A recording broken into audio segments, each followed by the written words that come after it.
Hello, I'm Phil Edwards, the St Barnabas Church Treasurer. I've had that role for 3.5 years now and found that I've quite enjoyed doing it. Each year, one of the important tasks is to prepare a budget, as that helps the staff and PCC plan for the year ahead.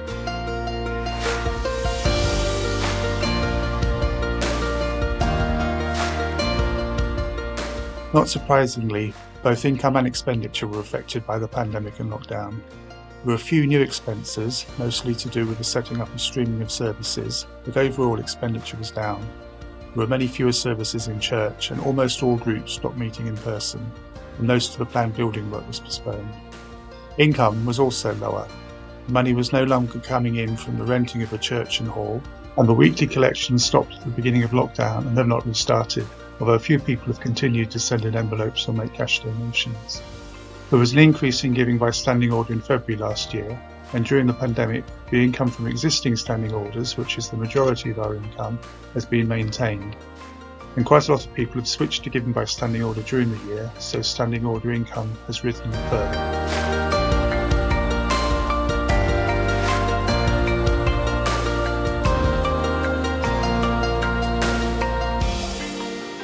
All of our expenditure can be related to the mission of the church, including our new mission action plan, the MAP. Our buildings should speak of our faith, so we need to keep them in good repair and make them secure and safe. They should be attractive, warm and welcoming. Building expenditure varies significantly if major repairs are needed or improvement projects are undertaken. We need to employ staff to lead the services and work on the identified priority areas.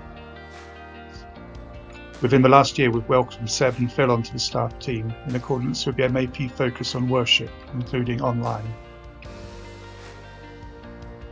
The leaflet talks about giving a proportion of our income, and St Barnabas PCC have decided that the church will pass on 10% of income and gifts to support others carrying out God's work. Some are local projects. Present and former congregation members are involved in almost all of these.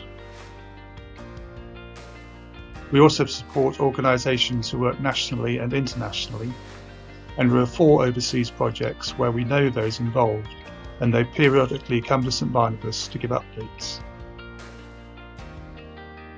We support other churches locally, and we're keen to expand our own activities in line with the Mission Action Plan. Food Bank is doing more than ever before and has a new refreshment tent.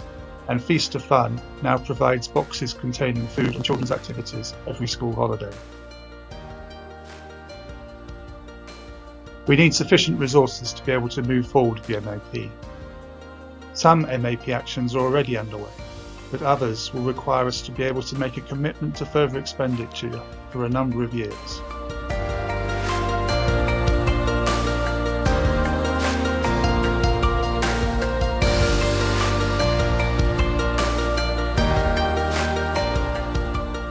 In recent years, expenditure has been somewhat higher than the regular income, but with the occasional legacy or large one-off gift, the books have balanced long term. I've shown reserves increasing again this year as we've been notified of another legacy. We hope that income will increase year by year in line with inflation, but in order to commit to new ongoing expenditure for the MAP, we will need additional income beyond that.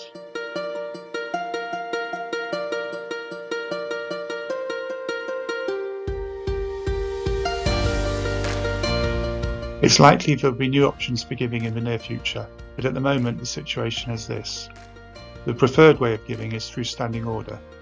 It makes it easy for the giver as the donations are made automatically.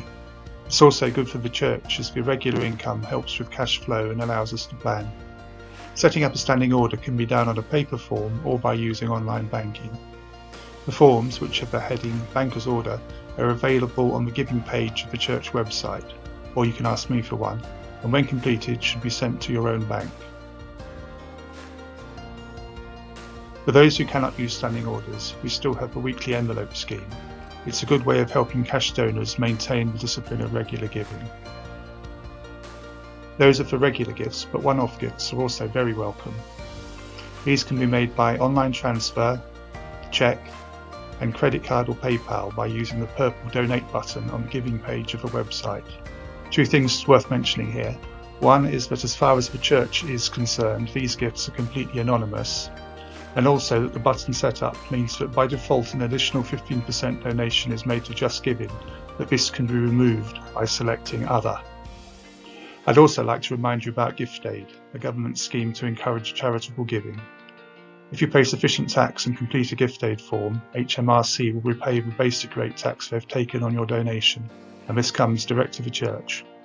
This increases your donation by 25%. And if you're lucky enough to be a higher rate taxpayer, they will also return the rest of the tax you've paid, but in this case you get the repayment, so you can decide what to do with it. And to finish, I would like to thank everyone who's given to St Barnabas Church over the years, and to say how grateful we are for your generosity.